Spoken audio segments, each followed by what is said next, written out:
My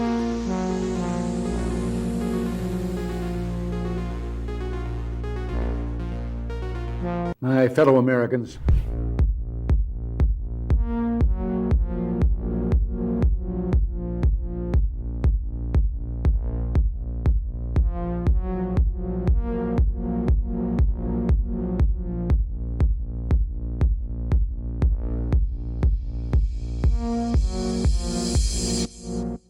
You might be wondering, why in the world is there a 30-minute countdown before the show starts? Well, we actually start live every day at 4 p.m. Eastern time, so this whole 30-minute countdown is a chance for YouTube and Rumble to send out their alerts and notifications, so we encourage you to gather up and hang out with everyone in the chat room. So every day at 4 p.m. Eastern time is when we do this show live. You can join us for the countdown if you like, or just set your clock and reminder that at 4 p.m. Eastern is when we go live. You can also make sure you subscribe and turn on that bell notification, so hopefully you will get a notification.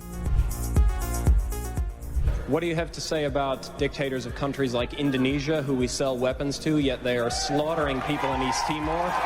What do you have to say about Israel, who is slaughtering Palestinians, who impose martial law? What do you have to say about that? Those are our allies. Why do we sell weapons to these countries? Why do we support them? Why do we bomb Iraq when it commits similar problems?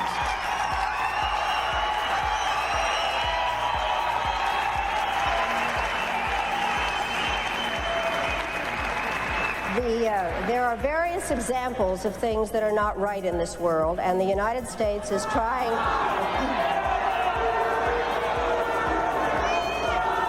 I really am surprised that people feel that it is necessary to defend the rights of Saddam Hussein, when what we ought to be thinking about is how to make sure that he does not use weapons of mass destruction. I'd like to... Who are shouting? Just a moment.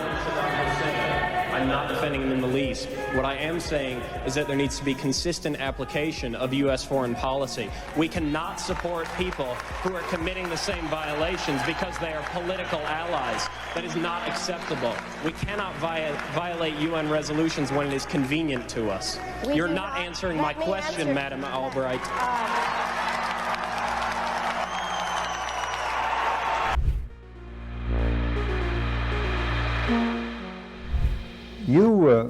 You briefed the press, did you not, when you were there?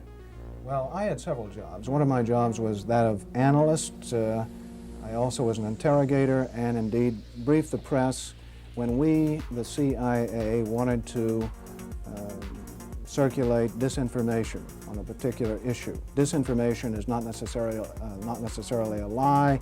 It may be a half-truth.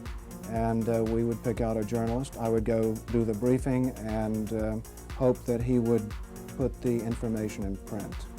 What was your percentage of success? We were pretty successful in planning information of a rather rarefied nature. For instance, if we wanted to get across to the American public that the North Vietnamese were building up their force structure in South Vietnam, I would go to a journalist and advise him that in the past 6 months, X number of North Vietnamese forces had come down the Ho Chi Minh Trail system through southern Laos. Now, there is no way a journalist can check that information. That's data derived from radio intercepts, spy in the sky photography. So either he goes with the information or he doesn't, and ordinarily or usually the journalist would go with it because it looked like some kind of exclusive. Go after these gentlemen. I would be directed to cultivate them, to spend time with them at the Caravel Hotel or the Continental Hotel, to socialize with them, and slowly but surely to try to gain their confidence by dolloping out valid information which was true. And then I would drop into a conversation the data that we wanted to get across, which might not be true. One piece of data, for instance, that we managed to plant in the New Yorker magazine had to do with a supposed North Vietnamese effort in 1973 to develop airfields along the border of South Vietnam. The reason we wanted to plant this information was that we were trying to persuade the U.S. Congress that Saigon should be continued to should continue to get a great deal of aid, and that the North Vietnamese were the chief violators of the ceasefire accord. That was printed in the New Yorker magazine under the byline of Robert Chaplin, as indeed was a great deal of such information which we tried to circulate. Frank, a two-part question. What were the objectives of or what was the objective of the CIA? What about the moral implications of what you were doing in feeding disinformation? Did the objective override the moral implications, moral problems? Well, the objective of the agency in general is to generate intelligence and get it back to Washington, to get at the truth and make sure the policymakers understand it. When you plant disinformation, you are diverging from that objective, and I think probably in retrospect it was very counterproductive. I am, as an ex-CIA agent, opposed to the disinformation activities in which I was involved. I admit that I was involved, and I think it served no useful purpose. Propagandizing the American public or Congress is not the CIA's job. As to the morality of what the CIA was doing or that particular activity, the war was a very relative thing. It was a relativist environment, and morality seldom came into play when you were operating in the field.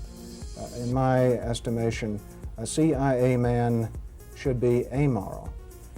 That may sound pretty shocking to somebody, but what if my morality were that of a Nazi or agent, if you will? You wouldn't want me to be your intelligence officer. Keep the morals out of intelligence. Keep the truth in, and stay away from disinformation.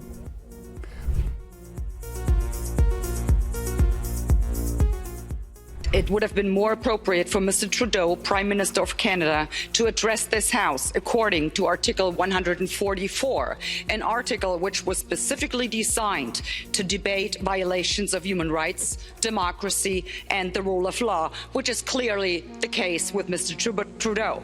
Then again, a Prime Minister who openly admires the Chinese basic dictatorship, who tramples on fundamental rights by persecuting and criminalizing his own citizens as terrorists just because they dared to stand up to his perverted concept of democracy, should not be allowed to speak in this House at all. Mr. Trudeau, you are a disgrace for any democracy. Please spare us your presence. Thank you. And it might sound radical, colleagues, but the answer to war is not more war, it's peace. And peace isn't delivered by the barrel of a gun, it's delivered by diplomacy, by dialogue. You can wish away your continent's history, but we share a continent with Russia. We will sit down with Russia. There will be a negotiated peace, and this organisation should be promoting it earlier rather than delaying it and making sure that more Ukrainians die. Your feigning of sympathy rings hollow. It makes me sick, to be honest with you.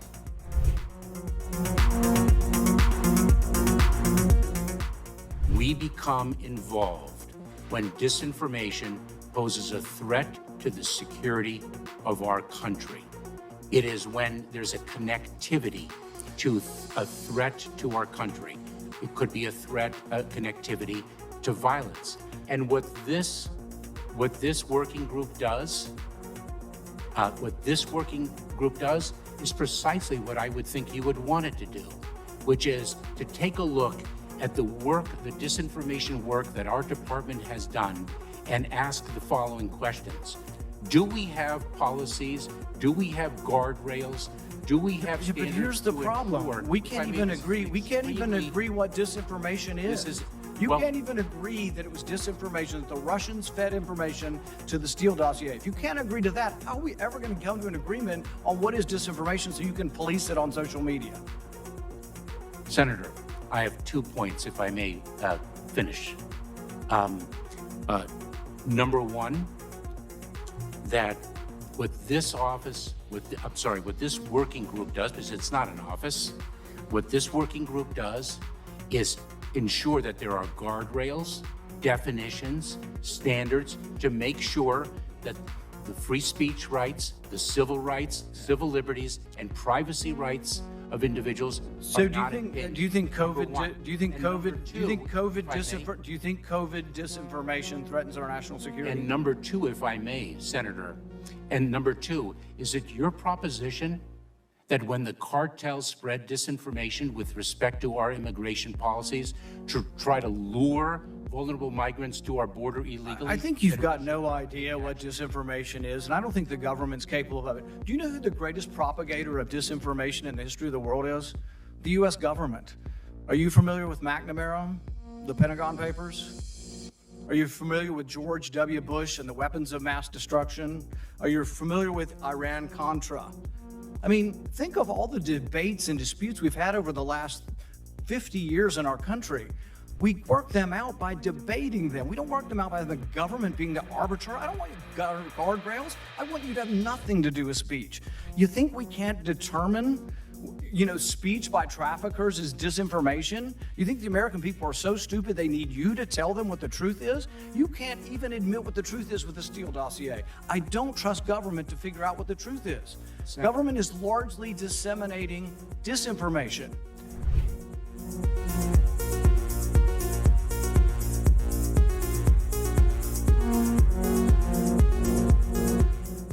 You would know this this is a bit of an aside, but in terms of how you think about problem sets, when I was a cadet, what's the cadet motto at West Point? You will not lie, cheat, or steal, or tolerate those who do. I was the CIA director. We lied, we cheated, we stole. It was like we had entire training courses. We had a good discussion on ensuring global energy security and adequate oil supplies to support global economic growth, and that will begin shortly. I'm doing all I can to increase the supply for the United States of America, which I expect to happen. The Saudis share that urgency, and based on our discussions today, I expect we'll see further steps in the coming weeks. Are you worried about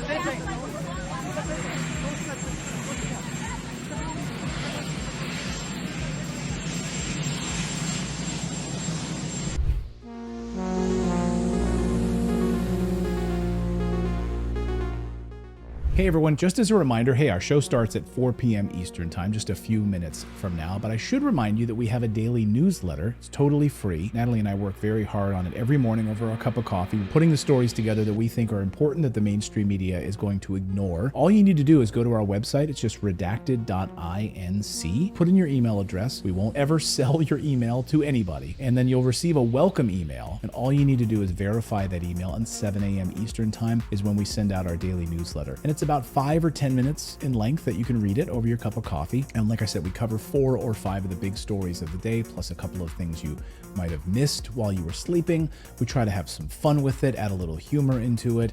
And again, it's a great way to start off your morning. But it's also a great way for us to stay connected with you as well, because we've been banned and blocked on some of these platforms before, where we haven't been allowed to post anything, not even a community post. So the only way for us to stay connected with you is through our newsletter. We were able to send out a newsletter and say, hey everyone, we're blocked for the next week, and let you know what was actually going on with our show. Anyway, go to redacted.inc and sign up for the free newsletter, and it'll be posted first thing in the morning over your cup of coffee.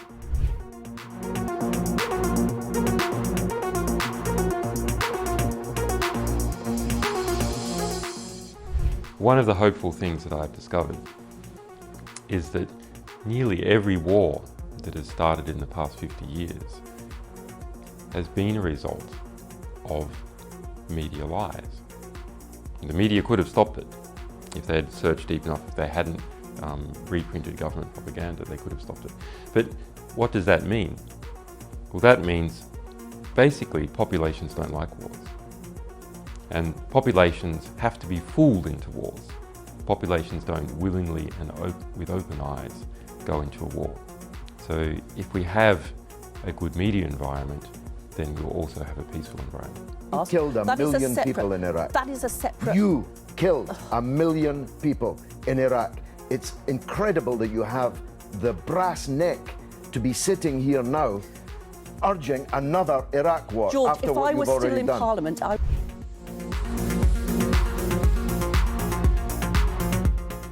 There can be no doubt that Saddam Hussein has biological weapons and the capability to rapidly produce more, many more.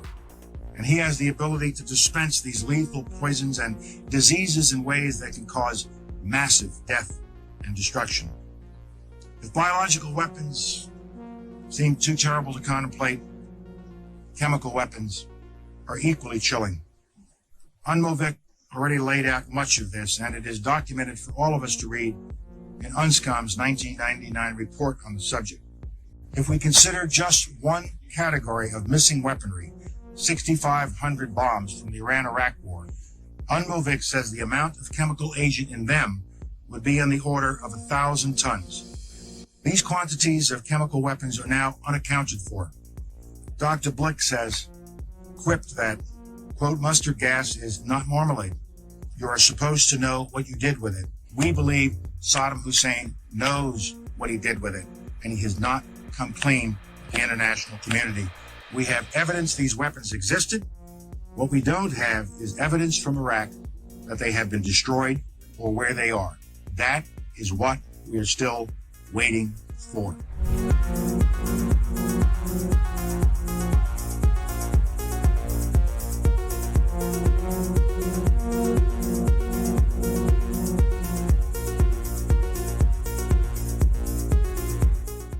Okay, inspection worth doing, everybody's agreed it's worth doing, and it gets stopped. Yes, sir.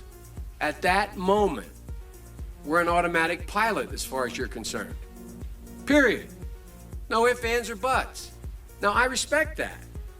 But now, it seems to me the Secretary of State might have a slightly different problem. Secretary of State might be sitting there and saying, now look over there on that side. Now, I remember so-and-so and so-and-so and so-and-so, and the 12 people on this side, they're all the ones that said they didn't want to use force.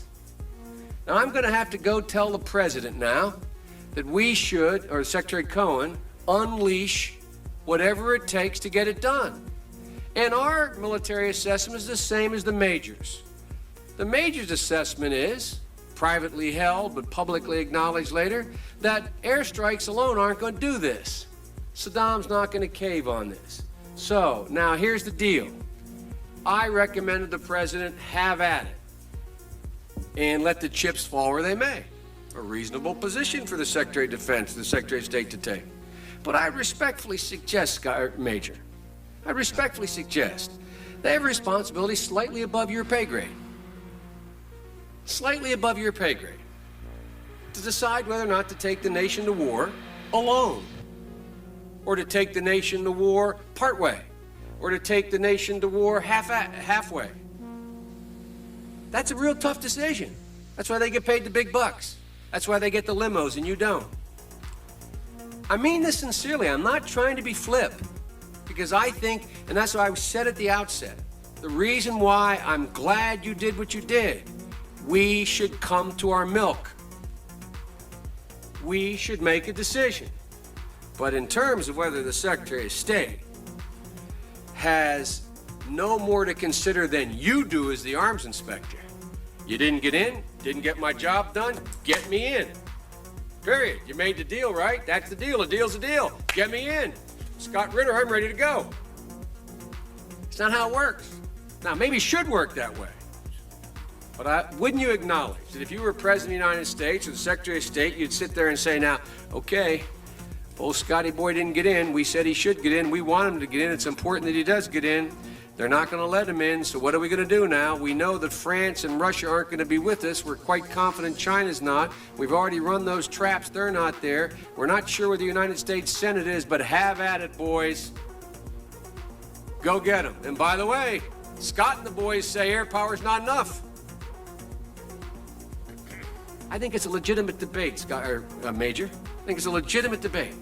But I don't think we should be putting it in the context of, you have somebody up there at state saying, look, how can we weasel out of this agreement? We want to let this guy out there hanging. We're not this. It's a very practical political decision. Same kind of decision General Powell made. Same kind of decision President Bush made. Every president, every Secretary of State has to do it. Like I said, they get paid more than you. Their job's a hell of a lot more complicated than yours. They may have made the wrong decision, and you brought it to light. We should address it. We should say straight up where we are, and we should do it. And for that, I thank you. But it's above your pay grade.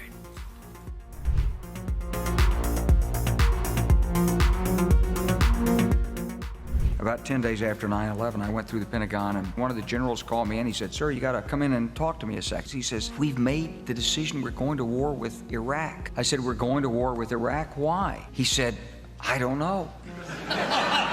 He said, "I guess they don't know what else to do." He said, "I guess it's like we don't know what to do about terrorists, but we got a good military and we can take down governments." And he said, "I guess if the only tool you have is a hammer, every problem has to look like a nail." So I came back to see him a few weeks later, and by that time we were bombing in Afghanistan. I said, "Are we still going to war with Iraq?" And he said, "Oh, it's worse than that." He reached over on his desk, he picked up a piece of paper. He said, "I just got this down from upstairs," meaning the Secretary of Defense's office today, and he said, "This is a memo that describes how we're going to take out 7 countries in 5 years, starting with Iraq and then Syria, Lebanon, Libya, Somalia, Sudan, and finishing off Iran."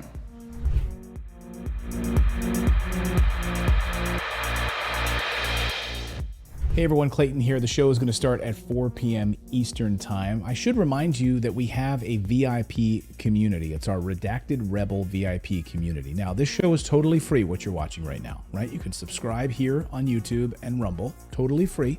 But if you'd like to support independent journalism, we are run by you. Without you guys, we wouldn't be able to do this show. We wouldn't be able to hire the team that we have. We wouldn't be able to afford the servers that we have. We wouldn't be able to afford the reporters that we have, the team that we have. So you can support us by going to redacted.inc, and on the right side of your screen, you'll see a VIP community button. Just click that, and for the price of a cup of coffee once a month, you can support us. We put out exclusive content, early interviews that no one else will see, live streams just for our VIP Rebel community. So again, it's totally free to watch this show, but if you do want to support independent journalism, we would really appreciate it. Come on over to redacted.inc, click on that community button, and decide if you want to sign up or not. It's totally up to you.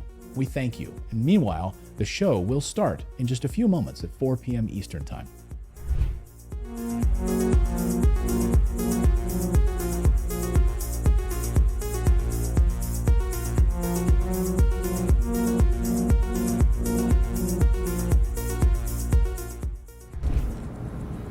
Well, one of the 4 principal functions of the CIA is to gather intelligence and ideally forward it to the president, the users of information, the policymakers, as they say.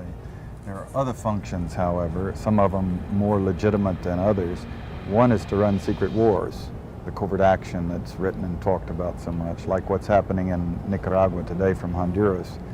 Another thing is to disseminate propaganda to influence people's minds, and this is a major function of the CIA. And unfortunately, of course, it overlaps into the gathering of information. You have contact with a journalist, you will give him true stories, you'll get information from him, you'll also give him false stories. For example, in my war, the Angola war that I helped to manage, 1/3 of my staff was propaganda. Ironically, it's called covert action inside the CIA. Outside, that means the violent part. I had propagandists all over the world, principally in London, Kinshasa, and Zambia. We would take stories which we would write and put them in the Zambia Time, and then pull them out and send them to a journalist on our payroll in Europe. But his cover story, you see, would be that he'd gotten them from his stringer in Lusaka, who had gotten them from the Zambia Time. We had the complicity of the government of Zambia, Kenneth Kaunda, if you will, to put these false stories into his newspapers. But after that point, the journalists, Reuters and AFP, the management was not witting of it. Now, our contact man in Europe was, and we pumped just dozens of stories about Cuban atrocities, Cuban rapists. In one case, we had the Cuban rapists caught and tried by the Ovimbundu maidens who had been their victims, and then we ran photographs that made almost every newspaper in the country of the Cubans being executed by the Ovimbunda women who supposedly had been their victims. These were fake photos? Oh, absolutely. We didn't know of one single atrocity committed by the Cubans. It was pure, raw, false propaganda to create an illusion of communists, eating babies for breakfast and that sort of totally false propaganda.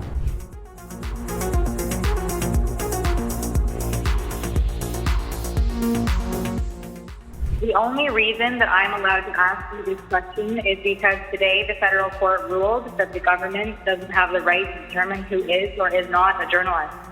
This is the second election in a row that the court had to overturn your government. Do you still insist on being able to make that decision, and why? First of all, questions around accreditation were handled by the press gallery and the consortium of networks who have strong perspectives on quality journalism and the important information that is shared with Canadians. The reality is organizations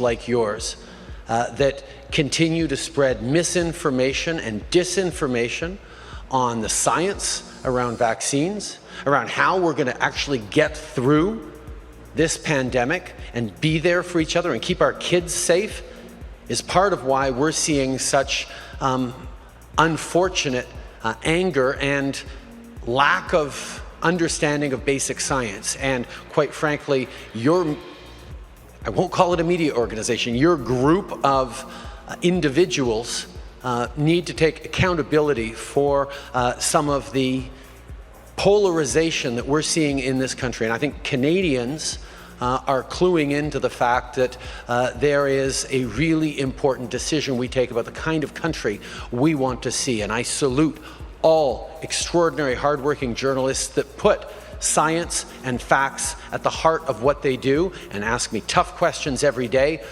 but make sure that they are educating and informing Canadians from a broad range of perspectives, which is the last thing that you guys do.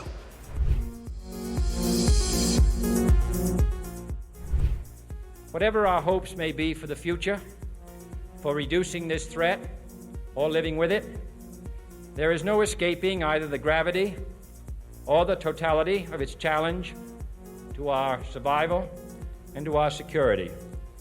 A challenge that confronts us in unaccustomed ways in every sphere of human activity. This deadly challenge imposes upon our society two requirements of direct concern, both to the press and to the President.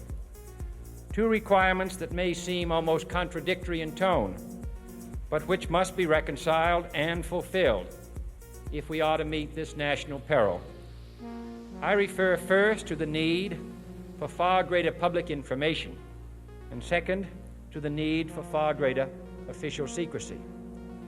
The very word secrecy is repugnant in a free and open society, and we are, as a people, inherently and historically opposed to secret societies, to secret oaths, and to secret proceedings.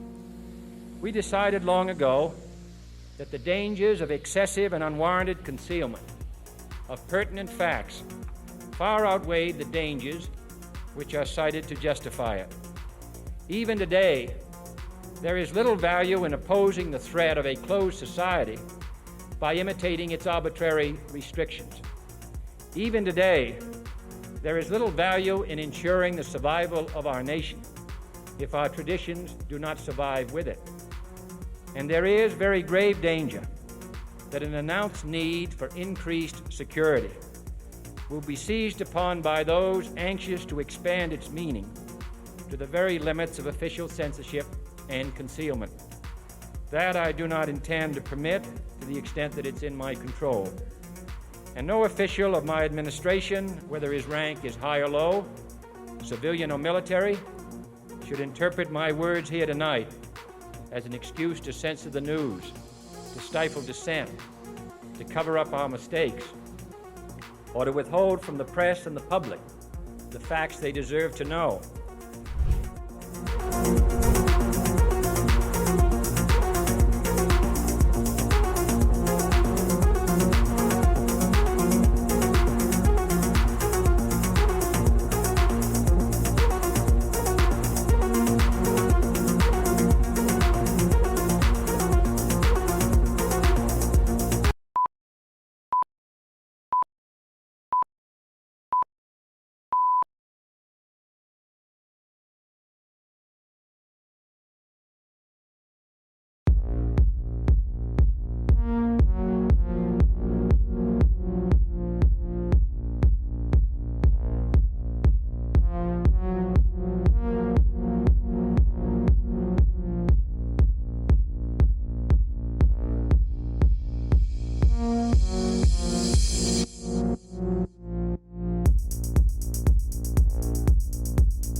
Welcome, everybody. Grab your beverage. Welcome into Redacted on this Monday. I'm Clayton Morris. Nice to see you. I'm Natalie Morris. This is water. This is water. It should be vodka because we're like facing friggin' Armageddon. I mean, it's like unbelievable talking to people around the world right now who are very concerned about what's happening. But we will try to navigate it here on this show, try to do it with a level head. And we are not funded by billionaires. So CNN, of course, absolutely wants Armageddon. They absolutely want war, and they'll fill their airways with it. So right now, we're going to look at the very latest in Israel. What does this mean when Israel says we're going to wipe Iran off the map if Hezbollah attacks in northern Gaza? The United States moving additional assets, warships to the region. China also moving major ships to that region. Vladimir Putin saying we're launching aircraft with Kinzhal missiles and hypersonic missiles right now over the Black Sea.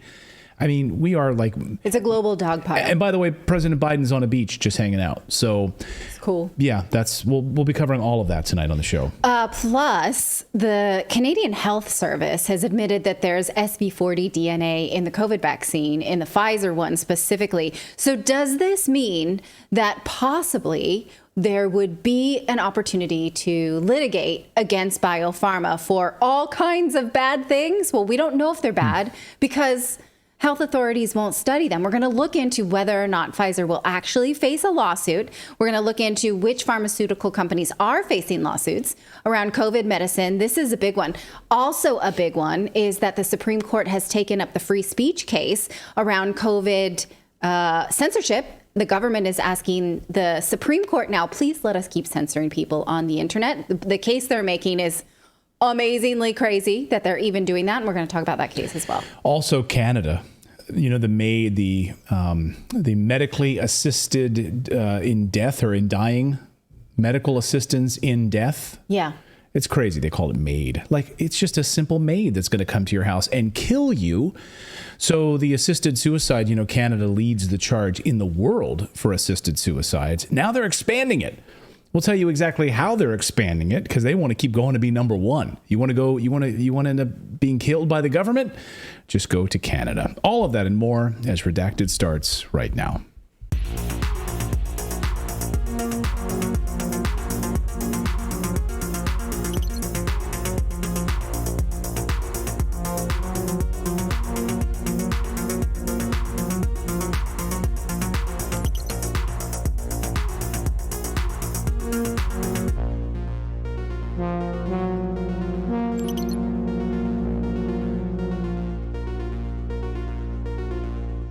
Thank you guys so much for subscribing to the channel. If you do subscribe, your name will pop up here on the big screen during the show. Subscriptions are free, of course, so thank you guys so much for subscribing. The analytics show us that only a certain percentage of you are actually subscribed. You can do that on Rumble as well and turn on notifications. I saw someone the other day on Rumble saying, I'm not going to subscribe because I have to put in my email in order to create an account on Rumble. David, do you know anything about that? I think that's just so that how they keep you keep spam away from people. You're going to have to do that no matter what platform you're on. If you want to chat or anything, you do have to sign up. But, you know, they're not like most other platforms where they're sharing your information with third parties. Yeah. So. And I think they do that also so you're not like anonymously chatting and trolling people too. Well, you can't anonymously chat because then obviously, you know, you would get, that's how people troll and things like that. So anyway, subscribe. It's free. And we'd love to have you here. It helps independent media. And I saw Mule Native here in the chat says, hi, Redacted. I am from East Africa. Big fan of your channel. I heard a long time ago there's a huge amount of crude oil deposits around the Gaza Strip. Is that true? That's interesting. I don't know the answer to that, but I wouldn't be surprised. Anytime the U.S. warships show up, there's probably oil nearby. There's usually oil or some other commodity nearby. That's why they hang out in Sudan, Somalia, off the coast of... we can't speak to that, but it's worth digging into. Yeah, we will. All right, we've got a lot of news to get to here on your Monday. We have a daily newsletter that people should sign up for. Right, I'll tell you about that. That also is a free subscription. All you need is an email address, but we don't sell it or use it for anything other than emailing you things that a lot of times have to do with this show or other breaking news. It acts as a companion to this show. So you see a lot of the stories we're about to cover here. You just put in your email address, you get an email that looks like that. You click it and say, okay, we are now hooked up for free emails, for free redacted emails. So it is a lot of things that we talk about this show, but even more other things that are fun, like this little piece here about the woolly mammoth, some tidbits, party conversation. Well, it's a newsletter. Icebreakers, that kind of thing. But also, yes, it's a great way to find original links to sources for things that are happening because, you know, we might give you our take on it, but we don't require that you take that. You should study it for yourself and come up with your own opinion. And then you're all the more informed when you get here to Redacted. So please sign up at redacted.inc. Again, it's totally free email newsletter. Once again, that's redacted.inc. Well, the United States is ramping up additional assets, money, weapons to the Middle East. Israel says it will wipe Iran off the face of the earth if Hezbollah intervenes in Gaza. The Turks seem to be motivated to mediate. We heard from Erdogan over the past few minutes saying he would like to mediate a peace. This flies in the face of what Secretary of State Antony Blinken just said over the weekend, which is we're not interested in any kind of ceasefire, which is unbelievable. Joining me now is Colonel Douglas Macgregor, who just wrote a new piece saying that the Biden administration should lead the charge to support a ceasefire. Colonel, it appears they're really going in the opposite direction with Blinken's comments yesterday and now Erdogan coming out and saying, hey, we're happy to mediate a peace here. No, I think that's true. And it looks as though the same people controlling events in Jerusalem are controlling events in Washington. And they are unanimous in their desire for a major war. And I don't think people understand the implications. People are viewing this as Hamas, as an enemy that richly deserves to be destroyed. There's no argument about that. The problem is, if you want to destroy Hamas, how do you go about doing it? And collective punishment that involves 2.2 million people is not a very popular way to do business. And particularly at this point in time, because the whole region is seething with anger over the attacks on the civilians in Gaza. There's no debate in the rest of the region about who's responsible. It's Israel. So you have the Israelis and all of their neighbors talking past each other. We are in a position to somehow or another address that and move this out of the realm of inevitable regional war into something more manageable. But there doesn't seem to be any interest in doing so. The United States moving aircraft carriers, additional assets into the region. You make the point that this, you're right there involved in this. This is a very dangerous prospect for the United States. Oh, it is. And people don't seem to understand that today's Middle East is radically different from the Middle East of 20, 30, 40, 50 years ago. The last major war was the 73 war, where Egypt and Syria attacked Israel, and Israel ultimately prevailed, although it was from time to time touch and go. Today, the Arab states are far more, I would argue, cohesive. The governments are stronger. They have more technology at their disposal, and there's a greater willingness to weigh in collectively. And today, we're also talking about Turkey and Iran as playing a major role, and as a result, Russia. Russia cannot sit idly by if Iran ends up being attacked by us. It will feel obligated to intervene because the Iranians have supported the Russians against the Ukrainian proxies. So this has the ingredients in it for a very major war. Now, we're escalating across the boards. We seem to think that escalation works. We've tried that in Ukraine. We've escalated and escalated and escalated, and today Ukraine is in ruins. My great fear is that if this regional war unfolds as I think it might, there may be no Israel at the end of it. You're right. You write in your piece that Israel could become the next Ukraine if we don't watch out. How do you mean? Well, first of all, Hezbollah that sits up in the north is not simply backed by Iran, but we estimate they have 100 to 150,000 of their own fighters. Plus, some estimates are between 130,000 and 140,000 rockets and missiles of which at least 40,000 are extremely precise. Now, there's enough armament in Hezbollah to destroy half of Israel. Hezbollah has made it clear that if, in fact, the Israelis march into Gaza with the objective of rooting out Hamas and without regard, frankly, to the loss of life there, and, let's be honest, if you're going to march into a city and fight, the notion that you can pick and choose your targets is absurd. So the loss of life will be enormous. This is the catalyst for a regional war. And the Iranians have said it.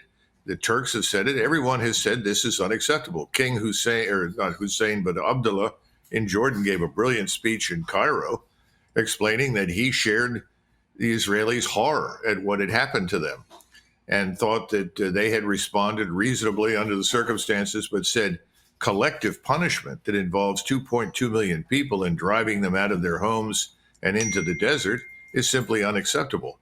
And this is an impasse because we have a full court press in the United States to emphasize why we should be doing this, why we should be co-belligerents with Israel.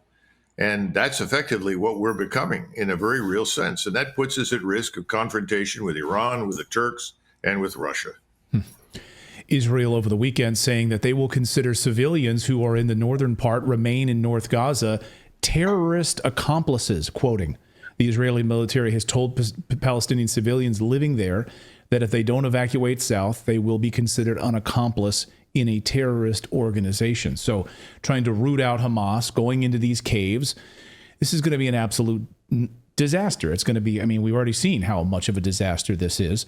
And the Israeli infantry going in, talk about that part of it, going into these cave structures where Hamas has been holed up and living in these massive booby-trapped caves. I've talked to some Israeli sources who tell me that they are absolutely terrified what's going to happen to the infantry if they go in. They will be slaughtered by the structures that are underneath those cities and underneath North Gaza. Can you speak on that, the military strategy of this on the part of the Israelis? Well, keep in mind that the Israeli Defense Force on the ground consists of a small portion of professional soldiers. The vast majority of people that are being mobilized are simply civilians. They're reservists. I've been told that these reservists are not nearly as well trained and prepared as their predecessors were in 1973. That means that they have even less training and less preparation than you would want for such a complex operation. But let's assume you have a couple of weeks to train. You're not going to reach the level of expertise that you would want to deal with what you're describing, these tunnels. And remember that the Israelis have destroyed most of this area in northern Gaza, which makes it much easier for Hamas to defend itself. When you leave buildings intact, you're always at risk of bad things happening, but you have a way to navigate through it to root out the enemy. Now that everything has been rubbled, you have no idea where you're headed and what you're doing. Now, I'm sure the Israelis will use everything at their disposal: persistent surveillance overhead, careful targeting of anything they think is hostile, and I'm sure that the soldiers on the ground will do the best they can. But that's still not going to prevent you from taking very heavy casualties for all the reasons that you cite, IEDs and so forth. Now, there is one other possibility, and that is that the Israelis may decide to use fuel-air explosive. And fuel-air explosive over a square, let's say a couple of square miles, essentially sucks all the oxygen out of the area and then ignites it into a fireball. We use these things in Vietnam. They could certainly use these things against both Hamas and Hezbollah. And frankly, I think for their purposes, it would be necessary. But imagine the response of the region. Imagine how the Turks and the Iranians, the Egyptians, Jordanians, Saudis, Syrians, everyone will feel when they witness this. Again, I don't see this as a very positive outcome for Israel. And I think we're grossly underestimating the military potential of those lining up against Israel. And remember, Russia does not want to be in this. Right. Russia wants to remain neutral. But Russia's relationship with Iran is very, very close. And if you attack Iran, you're going to end up at war with Russia. Is the center of all of this MBS, Mohammed bin Salman, Of course, Saudi Arabia, maybe the most important man in the world at this moment. I've heard that thrown around over the past few days. The idea of a unified Muslim world, the greatest threat perhaps to Israel, a unified front, no divisions between Shia, Sunni, and others. And you have a unified Muslim world saying, down with Israel. Well, normally the Israelis are very good at practicing economy of enemies. They've always been good at that. Deal with one at a time if you can and turn your potential opponents against each other. Unfortunately, this time, they've done the opposite, and we're helping them to do it over and over and over again every day, and that is that they've united the opposition. You're absolutely right. Now, is MBS in charge of it? I think has a very influential role because of his position in Saudi Arabia, which is effectively for Muslims the equivalent of the Holy Land. So what he says carries great weight. But you've got other actors. Qatar has funded not only Hamas, but also Mr. Erdogan in Turkey. Without Qatari funding, the Turks would be in serious economic trouble. So there are other actors that are playing into this, and you shouldn't underestimate General Sisi in Egypt. The Egyptians have maintained very good relations with the Israelis, but their government cannot survive what the Israelis are doing in Gaza. And the pressure on him to mobilize his army and go forward and fight potentially to protect the Gazans is enormous. Now, if you're an Israeli and you're angry and you're emoting about what you've seen, you may not be satisfied when you've killed 10,000 more or 20,000 more Palestinians. But you've got to have someone who is rational in charge. Everyone is emoting right now. We are emoting, the Israelis are emoting, and so are the Muslims. Emotion is the killer. Emotion leads to bad decisions and bad outcomes. What's needed now is cool, calm, collected thinking. And we need to understand that however much we hate Hamas, taking the current approach is the road to Armageddon in the Middle East. And we haven't even talked about nuclear weapons. And people don't seem to understand that, of course, the Israelis have a nuclear weapon, and they've made it abundantly clear that if pushed to the wall, that they would use it. But they forget that, for instance, Turkey has very close relations with the Pakistani military. The Pakistani military and government has made it clear repeatedly over many, many years that if the Turks need nuclear warheads to protect themselves, they will receive them. So you're talking about a double envelopment, if you will. You're not only dealing with the high-end conventional warfare, the introduction of all these missiles and rockets and unmanned aircraft, you're also dealing with this evil shadow of nuclear exchange hovering over the region. So I keep advising anyone who will listen, back off, think about this carefully. And I'm very grateful that the Israelis to this point have not yet gone in. That gives us breathing space. We need that. Secretary Blinken yesterday said that he sees no indication that Israel wants to control Gaza in perpetuity. Do you buy that? Gaza has been a huge problem for a long time. Many Americans are unaware of it, but during the Camp David Accords discussions, Menachem Begin actually offered Sadat Gaza, said, please take it off our hands. We don't want it. And at the time, Sadat said, I've got so many problems inside my own country, I can't take on any more. As a result, Gaza has been this island of misery and misfortune. Now, you could certainly blame that to some extent on the inhabitants, but, people have referred to it, not without reason, as the world's largest open-air prison or concentration camp. Now, the Israelis have had to take stringent measures to protect themselves because Gaza is a permanent thorn in their sides. So I don't think they want it. I think they would like to remove it. The problem is if you push 2 million or 1.5 million or whatever it turns out to be Arabs into the Sinai, which is the real plan I think the Israelis would like to follow, you've just pushed the problem 20 miles away. Right. Hamas is more than people. It's an idea. It is steeped in hatred, but it is widely regarded in the Middle East because they will not surrender. It's a hydra. Right? Is it fair to call it a hydra? I mean, and it's not even top down from what I understand. It's not like you have some leader sitting at the top. You have a multiple headed hydra that you cut one head off, it'll just keep popping up. Yes, absolutely. And I think the Israelis understand that, but their only solution is force. I think you have to somehow or another rob Hamas and others of their raison d'etre. Now, how do you do that?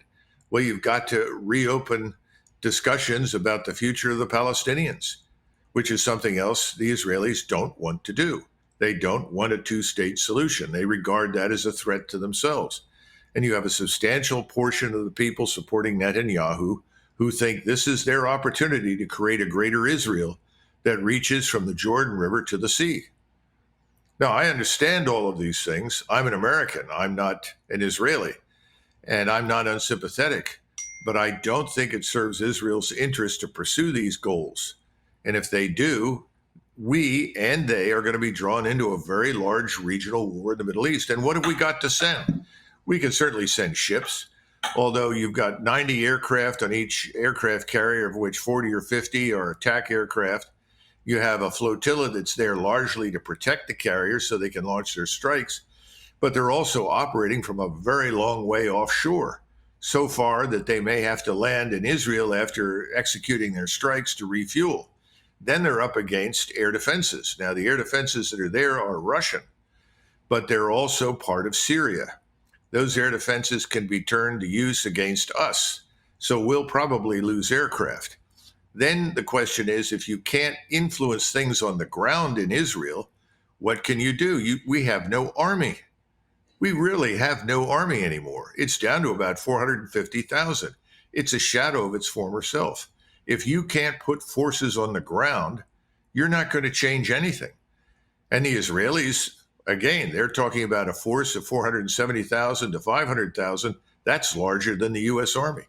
2,000 Marines offshore, 2,000 special forces working with the Israelis are not going to win a war.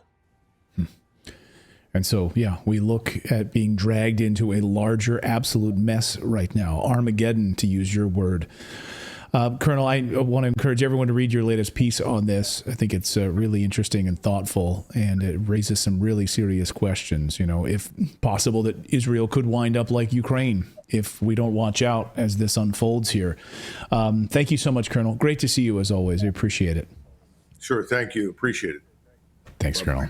Well, that was cheerful. Jeez. But very, very intelligent. And, you know, I have to say, I mean, think about, you know, the idea of Israel turning into Ukraine. I'd love to hear your thoughts on this in the chat below. Let us know. Do you think that that's a possibility here? And of course, if he thinks we're Israel's slow walking towards suicide by carrying out these attacks and moving in this direction, that means that you have the entire region coming together in a way that, what else could unite all of the Muslim world?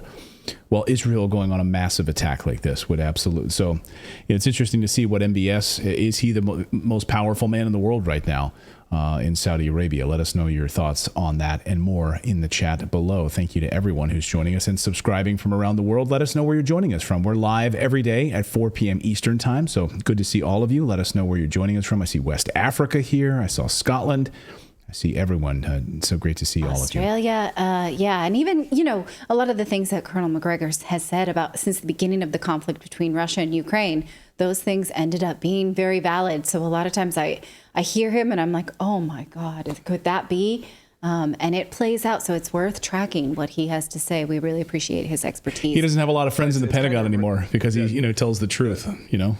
What's that, Phil? It's kind of rough. It's kind of rough listening to people that know what they're talking about, because it's in times like this. It's like when they tell you and you're like, oh, don't tell me that. You know, like, right. Can we find can you find just some like rando that doesn't know what's going on and interview him sometimes, so we can be like, oh, I feel pretty good about this. I feel good about the world right now. Yeah, let's go to CNN for that.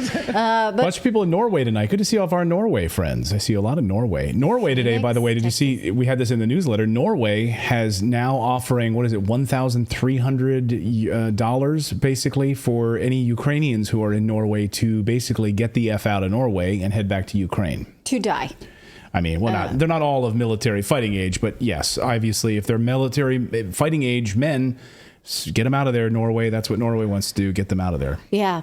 Well, we're going to talk about the COVID vaccine coming up and what litigation might have been pierced the corporate armor that protects all of these pharmaceutical companies. We're also going to talk about free speech and the ability to kill yourself in Canada if you're addicted to drugs. why not? But first, we want to tell you about our friends over at Magnesium Breakthrough, because if you have problems tossing and turning, like I do this weekend, I did that twice. Clayton walked downstairs and he's like, "What are you doing?" I was running spreadsheets. That's what I was doing. And that was a night when you didn't take magnesium. And well, then the next night I was to- like, okay, you're not doing that again. In order to get to sleep, though, sometimes, if I forget, I take this later in the night, and there's no fear that you would be groggy the next day. Whereas if it's the middle of the night and you take a sleeping pill, then by 5, 6, 7 a.m. when you have to get up, you are not in good shape because you're going to feel terrible. Not with Magnesium Breakthrough. And this is a natural supplement that helps you calm your mind, calm your body, and go to sleep, and you don't feel hungover in the morning. Now, unlike other magnesium supplements that might be giving you just 1 or 2 forms of magnesium, Magnesium Breakthrough contains all 7 forms of magnesium designed to help calm your mind and help you fall asleep and stay asleep and then wake up refreshed. Over 75% of the population is magnesium deficient. Maybe that's why you toss and turn like this lady here. But again, if you're not taking a supplement that has all 7 forms of magnesium, you're still deficient, because not only does Magnesium Breakthrough help you sleep better, it helps you feel grounded and relaxed during the day, especially before bed. So don't miss out on the most relaxing sleep ever with Magnesium Breakthrough. For an exclusive offer, our listeners can go to magbreakthrough.com/redacted. Do it now. Your body and brain will thank you. You can use this URL and use our promo code redacted and save 10% on your order. Again, that's magbreakthrough.com/redacted, promo code redacted for 10% off. Nurture your mind and body with this all natural full spectrum magnesium supplement. Again, that's magbreakthrough.com/redacted. All right, guys, stop in the chat saying RIP to different celebrities, because you get me a lot of times. I see people say, "Oh, sorry, rest in peace, Morgan Freeman." I'm like, what? And then rest in peace, Adam Sandler. They are not dead, so stop doing that. Also, hey, if you subscribe to the channel, your name will pop up here. Poseidon Kraken just subscribe to the channel. So if you subscribe during our live show, your name should pop right up here. And if you become a Redacted Rebel VIP, that will also show up here on the big screen as well. All right. Well, now excuse me, let me take that again. Now Big Pharma can be sued for COVID products, and that means Pfizer may have to answer to this SV40 that was recently discovered in their COVID vaccine. Now, we're going to circle back around to this big revelation that Pfizer had this DNA sequence in their vaccine. Who knew about it? Is it dangerous? Why are we just learning about it now? Now, this came out of Health Canada that admitted to it, but no American health agencies have admitted to it yet. But this is a biggie, you guys. It's what lawyers call piercing the corporate armor. So, these corporations have litigation protection. They have liability protection. Well, now in Michigan, it's been pierced by this one case. And if that's the case, it might trickle through so that other big pharma companies are held liable. So let's talk about it. Last week, we had talked about whether or not big pharma could be held liable if there was a way to pierce the PrEP Act. The PrEP Act is the immunity that big pharma got from the government for all claims related to COVID products due to the emergency nature of the pandemic. Well, we talked about whether or not the PrEP Act could be pierced if there was some evidence of fraud or something of that ilk, because maybe that's how that armor gets pierced. Well, look at this case. This is Dan Nowacki, Michigan resident. He had 2 strokes and he had his leg amputated after receiving remdesivir. Sorry, I practiced that today and it just didn't come out. That's a COVID treatment. It's not a COVID vaccine. Now, he had it in November of 2021. He had a series of doses. And then after, a few weeks later, remdesivir was recalled due to contamination with glass particles in your COVID medicine. How does that happen? How do you get ground up glass particles in your batch? And apparently it happened to a lot of people. It wasn't just him. That they recalled it. I mean, I don't know. It's like Homer Simpson that works there and he just walks by and he's hitting beakers that fall and smash. How does that happen in this environment? More scientific explanation. I know, I'm sure there of is. I'm that. just curious how the hell that happens. So here is a piece of that evidence. This is his son writing to the hospital where he was treated. It's hard to read, but what he's saying is, did my father, have any of these batches? And the hospital writes him back. This is a letter from the hospital to him saying, yes, indeed, our records indicate that your father did receive this 2 doses of this batch that was then recalled later. It said we gave it to him on November 10th and 11th, and then 13th and 14th, and the recall didn't happen until December 3rd. So he was getting this, that the drug company then later found out, whoops, this is dangerous, let's recall it. But this poor guy got 5 whole doses, had 2 strokes, and then legs amputated. So will this piercing of the armor, this is the question, affect other pharmaceuticals who made COVID vaccines, who we know now there is a non-zero chance of adverse events, serious ones, from the COVID vaccine? Will they now be held liable?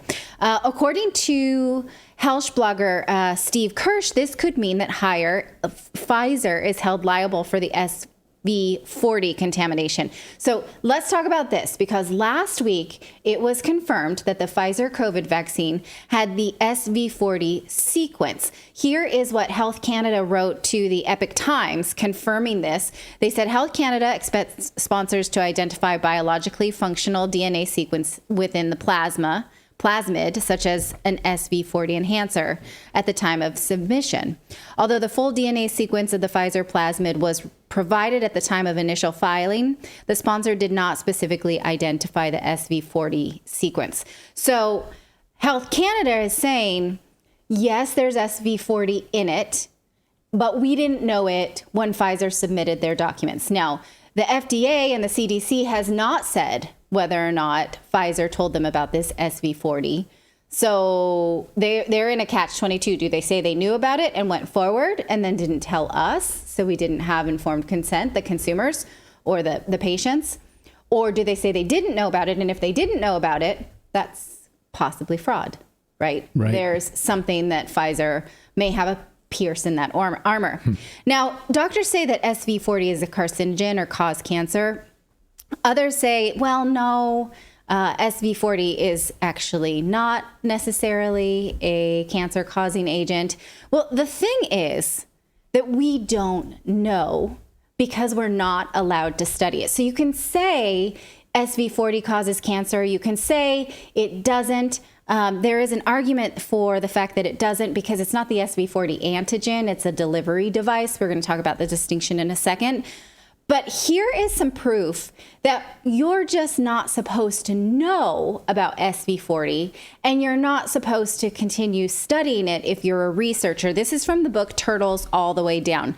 Now, what they're saying is what some medical researchers say. I know that's not a good screen. I'm going to read it to you, and don't worry about how that looks crappy on your phone. I apologize. What they're saying is that SV40 is related to the polio vaccine.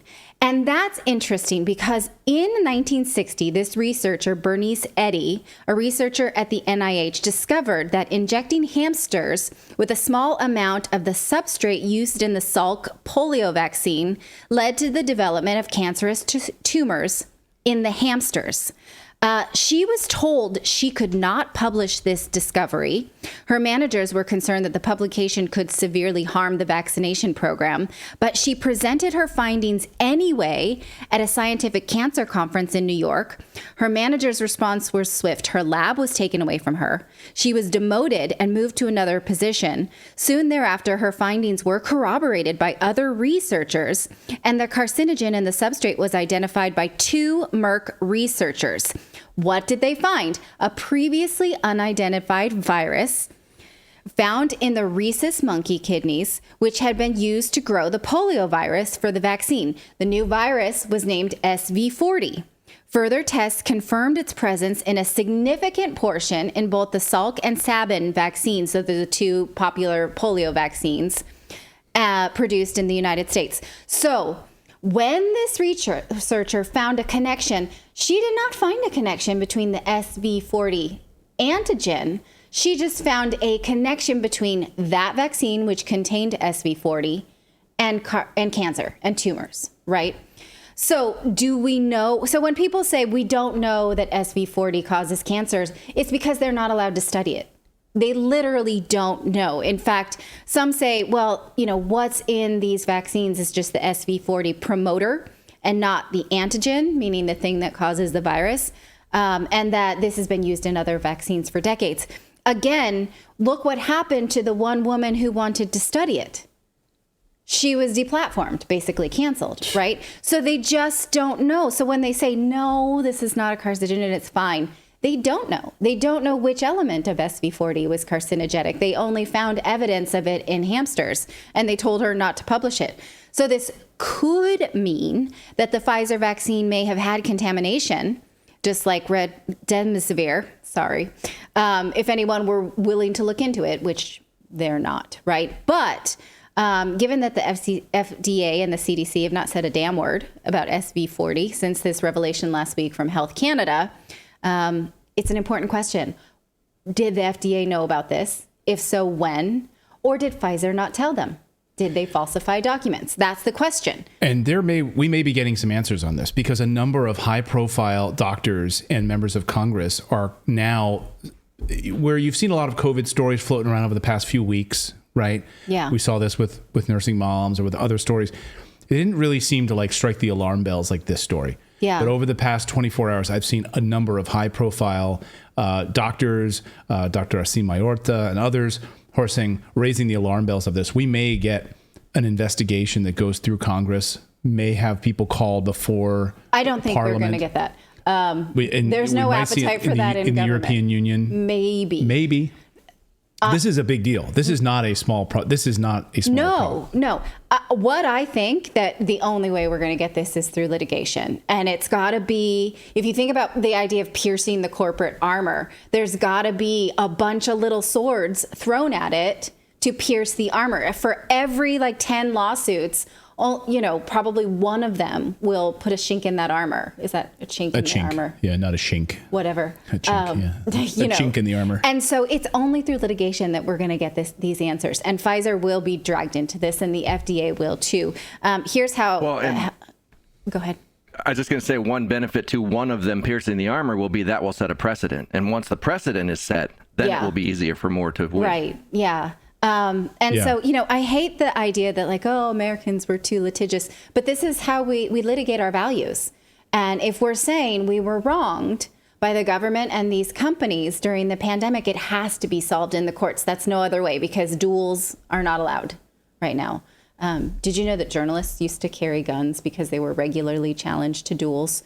That's just not the way we live right now. So it has to be litigation, unfortunately. Here's how health blogger Steve Kirsch put it. He says, now the FDA is at a crossroads. Either they admit they knew about the plasma contamination and failed to disclose that to the public or outside committees, or they can claim they didn't know about it, in which case Pfizer is liable. And we have the Pfizer documents that were given to the FDA, so we know what the FDA got. And I seriously doubt there's any disclosure of SV40 contamination. We haven't seen it, but is it somewhere else that we haven't seen? Means we have an adulterated vaccine and the FDA has to remove it from the market until that is fixed. And if the FDA doesn't do that, this is what he's saying, should face criminal prosecution for endangering the public and not following the law. So again, and he further says that he's speaking to, personal harm attorneys, other people, business attorneys who would be looking into this. He says he got up the phone with this one attorney and confirmed that here's a list of 90 lawyers you can contact if you want to sue the vaccine manufacturers. So they are ramping up. Will any of them succeed in piercing that corporate veil? Clayton, so I guess now we have a little friendly bet. He thinks Congress is going to do something about it. I find that laughable. I think it has to be solved in the courts. I think you're right. I think we will see that. And I think that if you the amount of lawsuits you're about to see unfold is going to be unprecedented, I think. And as Steve Kirsch just further, he's just tweeting a moment ago, he said, legal opinions will vary, of course, but I just got off the phone with a very high profile attorney who asked not to be named and said that the key question is, do you have to tie your harm to the adulteration specifically of this vaccine? And he said, Or does the adulteration remove the liability protection on the base product? He said, as expected, the case is stronger if you can link the adulteration causing the injuries, but there is still liability if you didn't give informed consent to having an adulterated product injected into your body. So the answer is it's not necessary, which is stunning. So amount of lawsuits that we could see going after Pfizer and these scumbags who pulled all of this garbage on people and lied to people, and then going after the FDA. Yeah. And what did the CDC know? And who at the CDC signed off on these things? Who at the FDA signed off on these things? What about Dr. Fauci? At what point, how high does this go in this chain? And that's where I think Congress can get involved and full on major congressional hearings on this. And how far back? So I've just shown you this one case from 1960 where a researcher tried to study SV40, tried to study the cancer-causing agents in the polio vaccine, and was told to shut it down. So what other studies have been shut down? So I watched some of the conversation on Twitter from people who are saying, oh, stop it, SV40 does not cause cancer. How can they say that? I can't say it does. I can say that this lady found a correlation, but I can't say it does, and I can't say it doesn't. And there is an entire... not conspiracy, there's a concerted effort to stop down on vaccine research such as this. So we've shown it to you. Let us know what you think. Now let's talk about story. Okay, that's great. An amazing job. And I'm fascinated by this. We've invited Steve Kirsch to join us here on the show. He's been a guest on the show before, so hopefully Steve can come on to talk more about this. He's out there fighting the good fight on the litigation side of this and trying to get people answers. My question is, does it make sense for there to be like some big class action lawsuit? I saw someone here in the chat just saying, come on, guys, class action lawsuit. And we know that lawyers make a lot of money on class action lawsuits. Does it do enough, though, to go after these companies? Or is it better to have 200, 300, 400 different civil cases? Because they're all going to be different. That's the thing, right? Because the damages might be different. Like, people can bring class... Not in this case. I think a class action lawsuit absolutely makes sense because... But then they could argue, of course, and we could ask a lawyer on this, like different batches, maybe different things, right? Not if there is proof that all of them had SV40 and none of them had consent. Then no. In fact, the history of a class action lawsuit came from mass producing products. Right. Whereas at once, you and I, you used my horse, you broke your leg, you sued me or whatever, right? We knew each other. Mass producing products means you don't know the person that sold you your cigarette or what have you. You're buying it in bulk. And so if you are all harmed similarly, you have a case. So I would encourage you, if you're interested in this, to go and look out for these Steve Kirsch tweets and find the list of lawyers and maybe talk to them if you're interested in this. How many of you know somebody or were personally affected by this? Like, I'm just curious. Maybe we can put up a poll here, David. Can you put up a poll on our? Because I don't think has Rumble added a poll yet. Rumble, come on, add the poll. But on YouTube, I'm really curious, and we can even follow it up in the newsletter tomorrow. Okay, but here's how we have to frame it because of the industrial censorship complex. It's just like, do you know anyone who had adverse events from? Why don't we just ask it very, very generically so YouTube doesn't literally kick our channel off the air? Yeah, have you know, or have you or anyone you know been affected by what we're talking about? Yes, yes, that's good. Yes. Do you? Yeah. Have you or anyone you know been affected by what we are talking about? That's how. It's code. We're talking in code with you. Yeah. 20,000 people. So, we got 15,000 of you watching on Rumble right now. So, you can come over and vote on the YouTube stream and then you can come back. If you want to, and then hop back over to Rumble, a free speech platform. There you go. Have you or anyone you know been affected by what we are talking about? That's right. Just let us know in the comments. And I wanted to add, too, like to Clayton's point about Congress, I think if the FDA ends up being implicated, Congress will have no choice but to respond in some way to either put some kind of thing in place to control the FDA and what they can actually do in the CDC. So I think at some point they will have to get involved. Yeah, you'd like to think so. It depends on who's running the show. They don't even have a Speaker of the House right now. They suck. So we have no. But also like how often does it happen though in class action lawsuits where the offending party just settles, and then part of that settling is they admit no fault?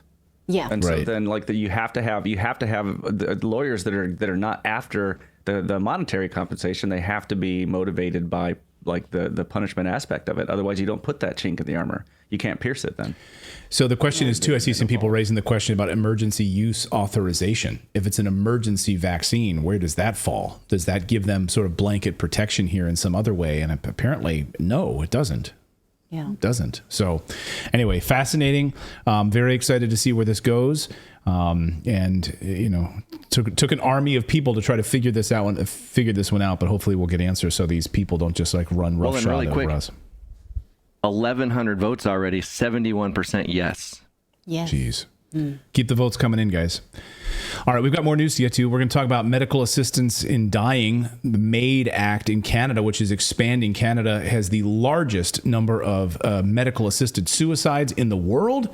The United States is catching up to them. Netherlands is not far behind. Belgium also getting close. Actually, United States is about fourth down on the list, but Netherlands is getting close.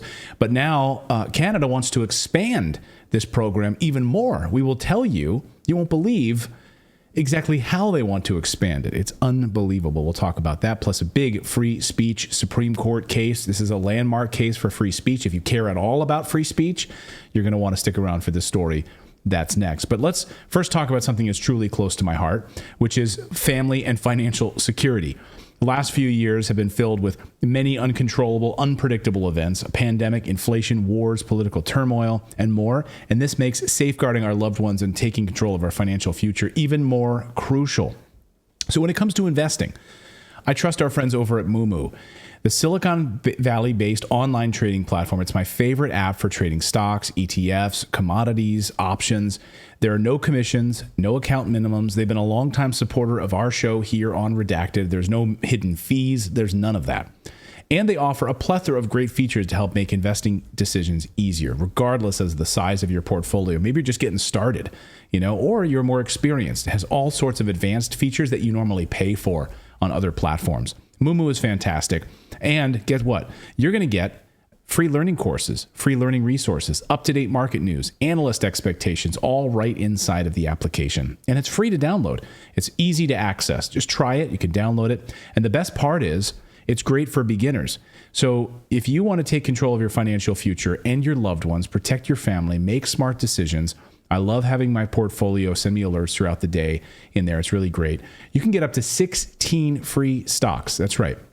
16 free stocks right now just by downloading the application and making your initial deposits inside the account and then keeping that account open for at least 60 days. If you keep your funds in the account for at least 60 days, you'll get to keep all of those free stocks. So it's like a free savings account. And then after that, if you don't want them anymore, great, sell the stocks, but you just got all that free money. So it's really great. Why not do it, right?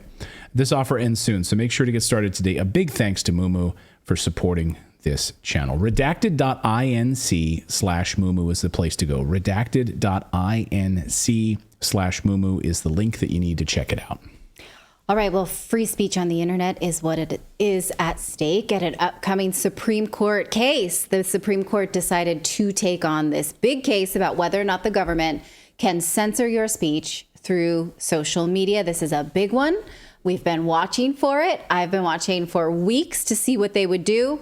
They took the case. Now, it's not all good news. While they took the case, they said, but for now, the government still can censor social media. So let's talk about what this means, what's at stake here.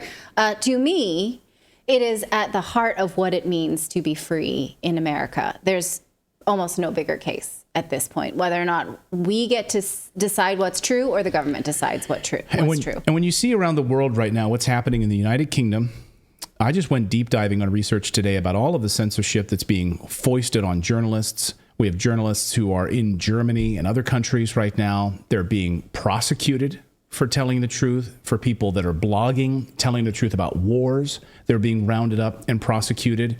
They're being handed papers by the government.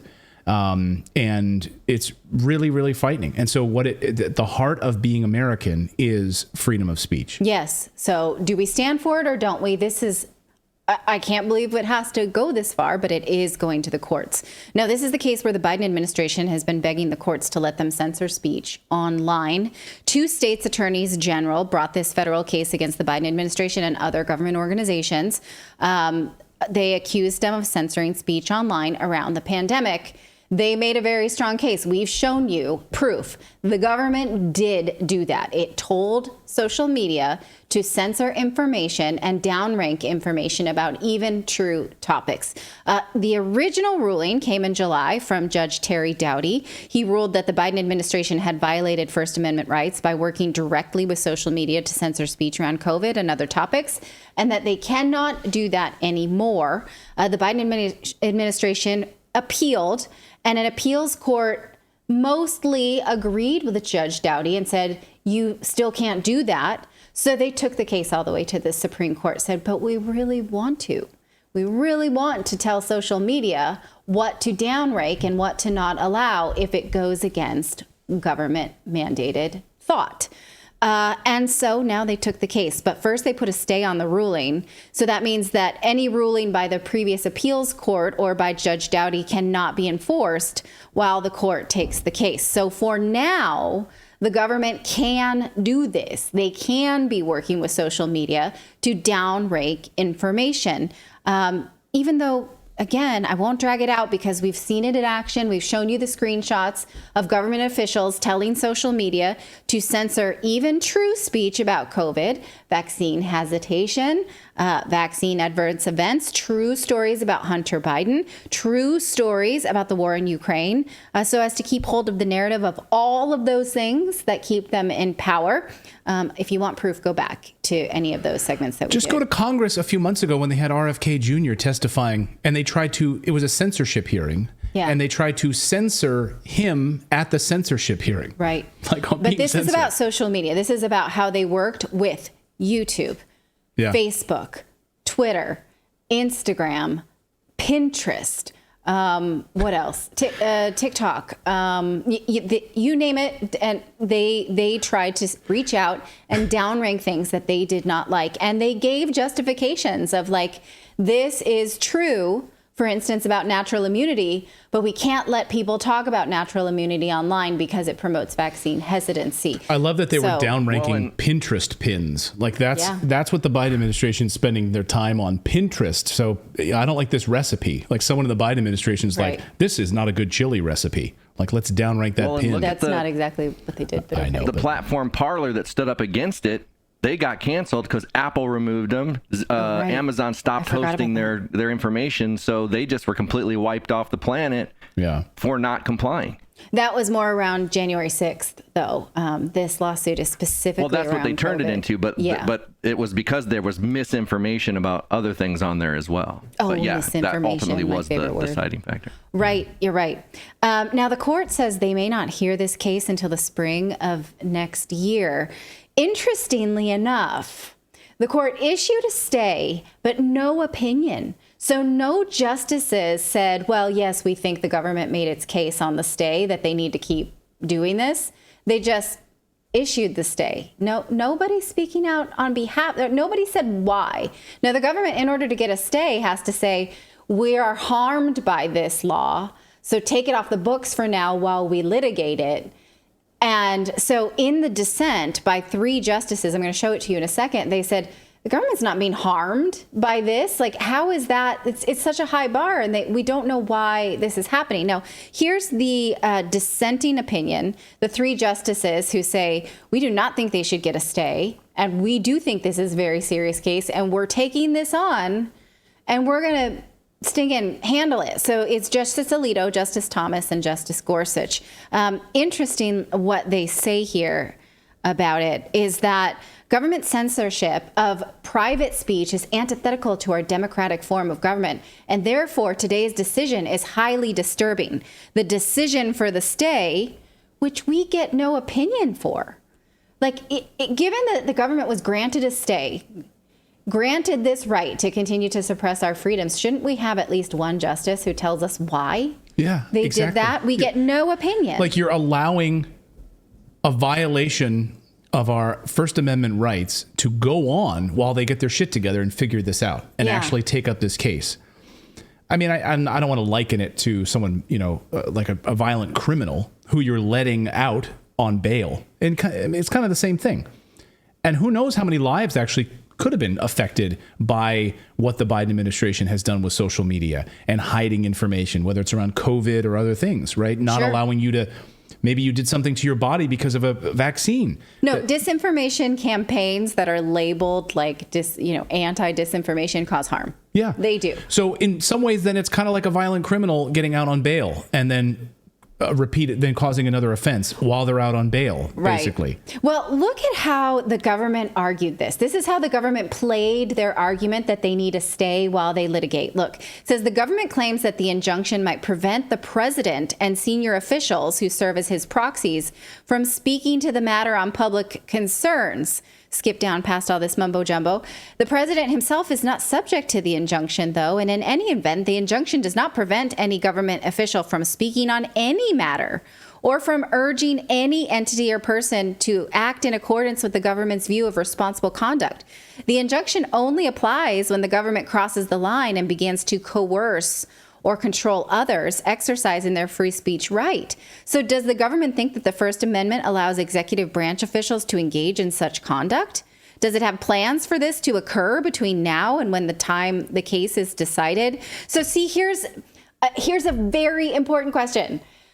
Does your right to free speech conflict with the government's right to speech? Because that's what they're arguing, is basically, it seems the government thinks that it's an either or situation. Either they tell you what to think and what to say, or you think for yourself and have free speech. Like they have a different level. It cannot be both. Like a different standard for speech.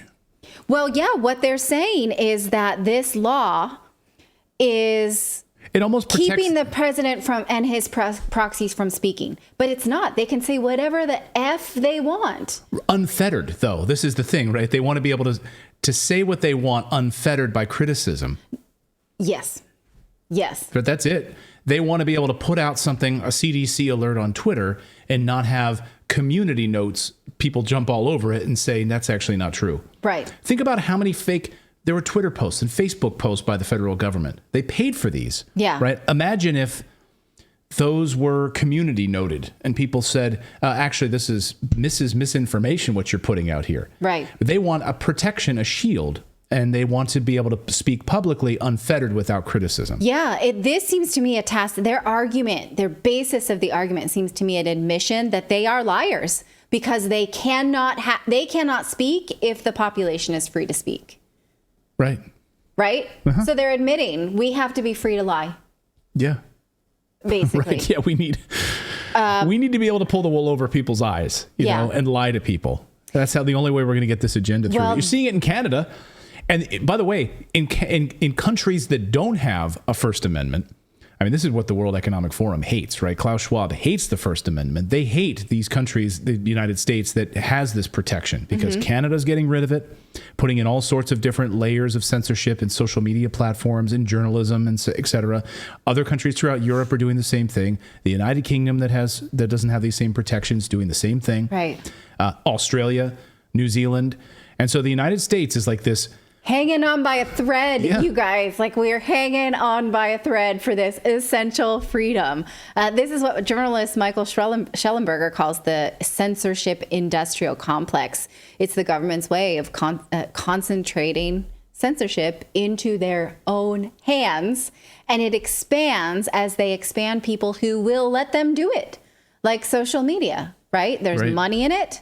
They want to do it.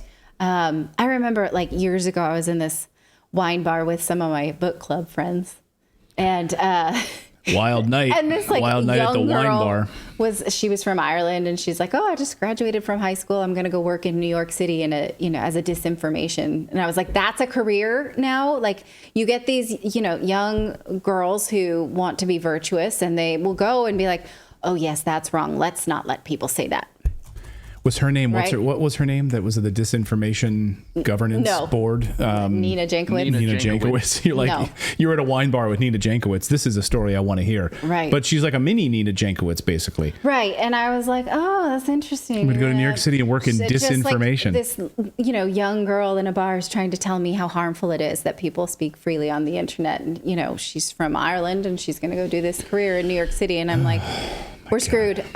Okay. So one of the plaintiffs in this case is Professor Jay Bhattacharya from Stanford. His lawyer had this to say about the Supreme Court taking up the case, breaking that the SCOTUS granted certificate and has also granted the stay motion without written explanation and a dissent from these three justices. She says, we look forward to vindicating the First Amendment rights of our clients and all Americans in the nation's highest court. So she's got herself a case to argue in front of the Supreme Court for all of us. Now, the stay is concerning, but it's also positive. I want to take Michael Schellenberger's public post about this because I think it's interesting. He says the responsibility on the plaintiffs and the justices grows heavier. The plaintiffs will need to explain to the justices why we need to stop the government from using not just coercive measures, but all measures to motivate social media and the internet search companies from engaging in politically motivated censorship. As this person noted, the First Amendment protects free speech from forms of government interference that include but go far beyond coercion, because the First Amendment says that there shall be no law abridging the freedom of speech or the press. We reported here how Facebook executives went along with this because they were worried the Biden administration wouldn't protect their $2 billion business in Europe. But he points out, there's no guarantee that the Supreme Court will do the right thing here. And these media outlets, he mentions the New York Times, the Washington Post, and NPR, the PBS, will persist with their conspiracy theory that the censorship industrial complex, is just not real. It didn't happen, that it's right-wing conspiracy. But as the case is debated in our highest court, attracting international attention and resulting in a ruling one way or the other, fewer and fewer people will get to believe them. So at this point, there's nothing we can do. We can't write our congressman. We can't do much about it. It's in the hands of the court. But at least we can, reject media that tells you that this is crazy talk. It's not. It's happening. And we can cross all fingers and toes and watch this case with bated breath. Let's go, United States. If you prove to us if you really you stand for free speech, you stand for your Constitution, you stand for your Bill of Rights, then please. This is like CPR on the Constitution, you guys. Hopefully please. We can set this precedent. Getting up in debate club and trying to argue why bullying is really better for everybody. I mean, it's basically I just want to hear that argument. I'm just at that point I'm interested. I'm like, oh, please do tell. Please explain how bullying is better for everyone. Yeah. Oh, brother. All right. Well, let us know your thoughts on that in the comments below. I saw someone just a few moments ago saying, hey, please, everyone, smash that like button because it actually really helps in the algorithm on YouTube. It helps end wokeness. It's actually true because YouTube doesn't promote our show. And so if you actually hit the like button during a live stream, it actually pushes us further out into the algorithm. And I don't know if they've figured out this trick or not yet, but they still haven't clamped down on that yet. So I know when I ask you to do that, the thousands of you that smash the like button, it actually pushes us further out in the algorithm, and more people who may be sitting there watching CNN videos will be like, what is this about free speech? Oh, and they might actually learn something. So please do that. It does actually help push us further out there. We'll see how long YouTube allows that to happen before they clamp down on that feature. But for now, it's there.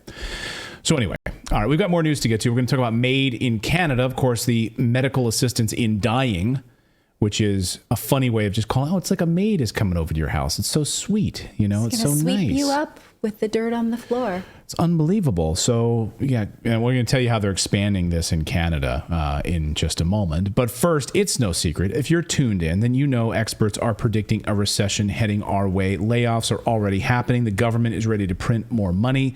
We saw today unbelievable notes about the 10-year Treasury, meaning that means interest rates and, of course, inflation here for a while. This is scaring a lot of investors. This is why so many governments right now and sovereign wealth managers are buying up as much gold as they can. Gold could be about to hit $2,000 an ounce. We're watching it very closely. I think it was about $1,977 this morning. So a lot of people think it's going to hit over 2,000 very, very soon as people are pouring into gold away from this volatility right now that we're seeing in the markets. Also, silver prices up. So gold and silver right now, both very affordable. And our friends over at Lear Capital can actually help you get set up right now with a gold account. So you can start buying silver, buying gold. You can have it shipped right to your house, or you can actually have it stored off-site. They can help you get set up with a precious metals or converting part of your IRA or your 401k into a gold or silver IRA. Most people have like an old IRA sitting around, or they left a job years ago and they have a 401k that they left. It's still sitting there. You can actually convert that into a self-directed account. So it's not just in stocks. And you can actually buy assets like gold, silver, real estate that you control and that a bank doesn't control. And our friends at Lear Capital can help you get set up with a self-directed IRA. They can help you roll it over. It's very, very simple to do. We have a self-directed IRA that we buy gold inside of it and real estate, and it's fantastic. So call them today. Our friends at Lear Capital are fantastic. Really great. They have hundreds of five-star reviews, thousands of five-star reviews. They have over 25 years experience. And it's risk-free guarantee that gives you 24 hours to review your purchase before committing. Here's their 800 number on your screen. Call 1-800-613-3557 or go to LearRedacted.com. That's Lear Redacted.com. Or just call their 800 number and talk to them on the phone. 1-800-613-3557. Well, the Justin Trudeau government in Canada loves to help in the assistance of suicide in that country. Of course, Canada leads the world in medically assisted suicide under their MAID program. Tens of thousands of Canadians have taken advantage of this program, and the government actively promotes this program. They team up with television networks to do fluffy pieces about how great it is to have the government assisting in suicide. Well, now the Canadian government is expanding the MAID program to include legally assisted suicide for drug addicts and people with mental disorders. The country's medical assistance in dying law, which originally took effect in 2016, has ended the lives of thousands upon thousands of Canadians. David Craden is a journalist in Canada. He writes at the Post Millennial and Human Events, and has Craden's Right on YouTube, and has written extensively about the MAID program. David, welcome back to the show. So, were you surprised that they're expanding the MAID program? No, we anticipated they would be expanding the MAID program to include people with mental health issues. They put it on hold for a year because there was so much documentation coming out about Canada being the #1 suicide destination in the world. And in fact, the latest figures available and it's a euphemism, medical assistance in dying, another word for euthanasia as far as I'm concerned. But over 10,000 people died as a result of this program in 2021. More in 2022. We don't have the figures yet. And I'm sure by the end of 2023, we will reach another new peak. But nobody expected this to go beyond mental health to include drug addicts. Now, is that also going to include alcoholics? I wonder. That seems to be the natural progression. But the point for me, Clayton, is that even if you really think it's a good idea to help people kill themselves, this program is looking more and more like blatant euthanasia. Just getting rid of people because you don't like them. You don't like what they are or who they are and who's going to be next. Because, my God, sounds a lot like eugenics to me. Under the current MAID laws, those with, quote, grievous and irremediable medical conditions are eligible to end their lives. And so undergoing sort of an assessment that, you know what, I'm so addicted to painkillers. There's no other option for me. You've just got to end my life.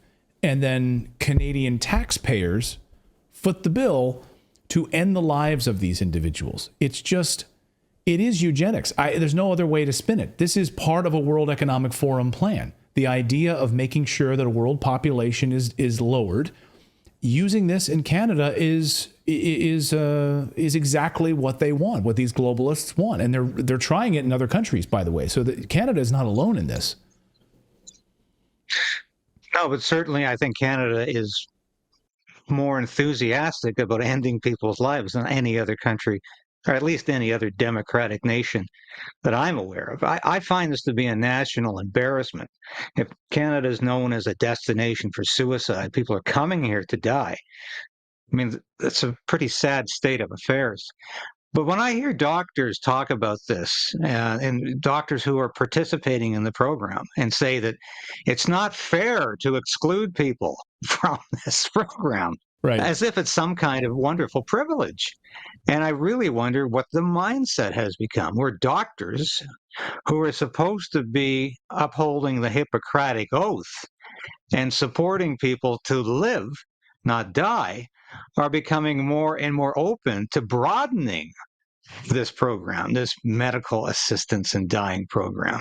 It worries me because you, as you have read, I'm sure, it was the scientists and the doctors in Nazi Germany who were so much behind the euthanasia program there. Right. They thought it was a great idea, or else they would not have had the participation they had. And it worries me when I hear professionals, doctors, talking about this program in such a positive light. And I certainly hope I'm never in a situation where a doctor can pull the plug on me that way. But I personally right now, there's a member of my family who is going through severe physical issues. A week ago, she was very near death. She's getting better. She's recuperating. But thank God there was nobody around to say, well, we better just euthanize her because the prognosis doesn't look good today. And I'm 100% against any form of euthanasia. But certainly a program that joyfully talks about killing people like it's some kind of benefit, it's mystifying to me. And to me, it's part of the death cult that the Trudeau government celebrates. Whether it's unrestricted abortion on demand to the last trimester, or whether it's this kind of euthanasia. This is a celebration of death, and to me, it's completely foreign to what Canada has always been about, what Canada has fought for in 2 world wars, and what Canada should still be about. But obviously, Justin Trudeau is not about and has no intention of being that way. Is there a pushback? I mean, this is transhumanism. This is eugenics. The eugenics program that people thought ended sort of after World War II. We wouldn't know about it. It's as Whitney Webb, a journalist on our show, has articulated very well, that the eugenics program never went away. It's just evolved. It's under a different name. We now know that Canada, the Netherlands, Belgium, the United States, all on track where people can die with assisted suicide, and these countries are growing in numbers, catching up to Canada. The Netherlands is catching up to Canada with assisted suicide. So all over the Western-backed, World Economic Forum-backed world has these ties to this Nazi plan to basically to end people's lives here. Is there pushback on the conservative side in Parliament against this, and maybe a move by the Canadian government to try to end this? Well, there was a private member's bill before the House of Commons right now, sponsored by Ed Fast. He's a conservative member of Parliament from Abbotsford, British Columbia. And he decided that the only way to counteract this program was not to suggest the Liberals are going to end it. He knows that. But could the Liberals at least agree to not include the mentally ill? Because that's just plain irresponsible. How can somebody who's mentally ill make a determination about whether they want to live or die? Because it's just irresponsible. And the Liberals are refusing to support that private member's bill because they're quite serious about going forth with this. And not only to just say people who are mentally ill, but they're going to include people with addictions in this. And that's highly troublesome. But you know what is ironic about this and hypocritical is that this Trudeau government has been pushing supervised injection sites all across Canada for the last decade, where people can legally shoot up heroin and other illegal drugs in a so-called safe setting. This has all been part of the harm reduction program. So while the Trudeau government says it's okay now for people with drug addictions to end their lives, they are creating addictions. They are creating more addictions by making it easier, by facilitating drug access. And they're giving away free drugs on the streets in places like Vancouver and Toronto. They're giving away free drugs. They're creating addiction problems.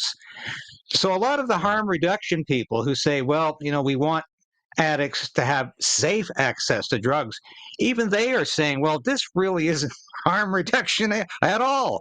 But perhaps that's where this Trudeau government's going. They really don't want anyone to go through less harm. They want to induce harm. And as far as I am concerned, there's no safe level of ingesting heroin. There's no safe supervised injection site. They're all unsafe because the overdoses in British Columbia and Vancouver are skyrocketing because there are 4 injection sites in that city where addicts daily shoot up. And to say that this is saving lives is absolute insanity. But you can see where this Trudeau government is going. Create addictions, create mental health, and then we can just ask them to commit suicide because it'll be easier that way. And that to me is horrific. And it smacks of those people who worked in concentration camps and extermination camps during the Second World War. And I think it's absolutely abominable.